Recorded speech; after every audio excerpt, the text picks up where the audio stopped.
I ran because of you. I'm looking at you now. You're a politician. I ran because of you. The presidential debates are over, setting up a final week of campaigning between Joe Biden and President Trump. This is your 2020 fix. Trump and Biden faced off for the last time in this campaign, and it was a lot more toned down, especially on Trump's part, than the first one. You would have been much later, Joe. Mr. President, much later. Mr. President. You're talking about 2 million people. You're not President. what should they do about the danger? And you say, I take no responsibility.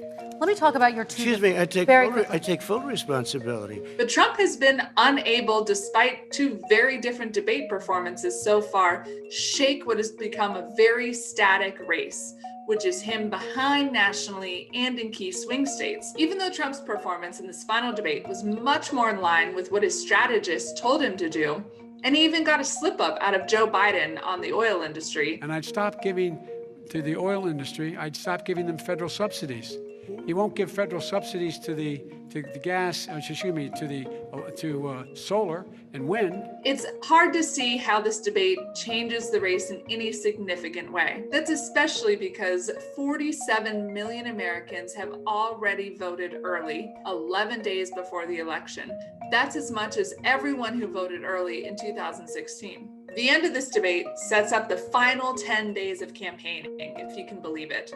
And one thing we'll be watching for is whether either candidate changes their strategy they've had up until this point. For Trump, that means, does he continue doubling down on his base, or does he try to pull in any remaining swing voters that are out there, to the extent there are undecided voters? Running against the worst candidate in the history of presidential politics puts pressure on me.